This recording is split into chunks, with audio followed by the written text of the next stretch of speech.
Calaroga Shark Media. From our shore house where we've had 5 beers but still had to make an episode Friday night, this is Ballot. That's right. And 5 beers in, I still make more sense than Grandpa Joe. Let's hit this. In what might be his most cringe-inducing interview yet, President Joe Biden sat down with George Stephanopoulos on ABC News, trying to spin his catastrophic debate performance against Donald Trump as just a bad episode. Yep, you heard that right. It wasn't a sign of something more serious. It was just an off night. Sure, Joe. During the interview in Madison, Wisconsin, after a rally that could be generously described as tepid, Biden addressed the fiasco that had Democratic lawmakers and pundits scrambling for Xanax. Stephanopoulos didn't waste time, diving straight into last Thursday's debate meltdown. Let's start with the debate. You and your team have said you had a bad night, Stephanopoulos began. Sure did, Biden responded, setting the tone for an interview that was about as reassuring as a plane announcement saying, "We lost an engine, but don't worry." Stephanopoulos pressed further, quoting Nancy Pelosi, who all but asked if Biden was actually fit to run the country. Biden dismissed it as exhaustion, claiming, "No indication of any serious condition. I was exhausted. I didn't listen to my instincts in terms of preparing and a bad night." Oh, and get this. Biden, who had a whole week at Camp David to prepare for the debate, blamed a really bad cold for his lackluster performance. He even mentioned asking for a COVID test because he felt so terrible. So in other words, he wants us to believe he was just having an off day. Right.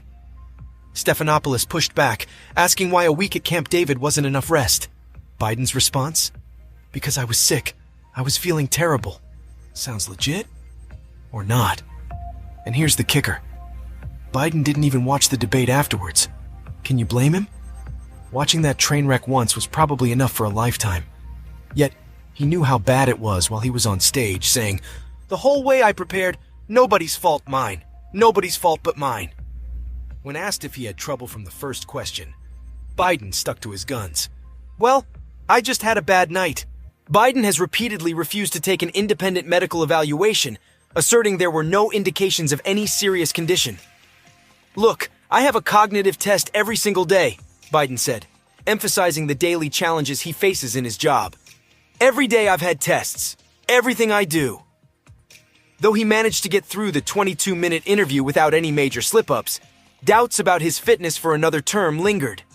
With only 4 months until Election Day and weeks before the Democratic National Convention, Biden finds himself in a standoff with a significant faction of his own party. Biden maintained that he's just as capable as he was in 2020, attributing his poor debate performance to not following his instincts in preparation. He also claimed that Trump's disruptions had thrown him off during the debate, though he ultimately took responsibility, saying, "I just wasn't in control."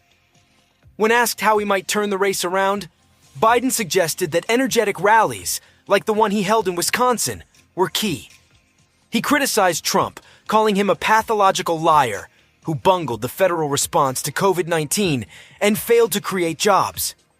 Despite the growing pressure from within his party, Biden remains defiant, declaring he is completely ruling out, halting his campaign, and expressing confidence in his ability to serve another term. At a rally, he assured supporters, "I am running, and I'm going to win again." Biden's reelection campaign is pushing forward with a $50 million ad campaign and extensive travel plans to battleground states. However, the president continues to make blunders, recently acknowledging the need to sleep more and limit evening events to stay rested for the job. Joe did leave himself an out should he decide not to run, telling George, "If the Lord Almighty comes down and tells me that, I might do that." ABC News, trying to be fair, offered a similar interview opportunity to Trump, but he declined. Because why would Trump need to explain anything when Biden is handing him the election on a silver platter? So there you have it, folks. Biden's master plan to calm the storm. Blame exhaustion, play down the seriousness, and hope we all buy it. Spoiler alert, we're not. Earlier in the day, Biden tweeted, "Let me say this as clearly as I can. I'm the sitting president of the United States. I'm the nominee of the Democratic Party. I'm staying in the race. Portions of today's program were made with the help of AI. See you tomorrow." Well, Joe didn't say that last part about AI. That's me saying that. Also, Joe won't see you tomorrow. I will. Pass me another beer.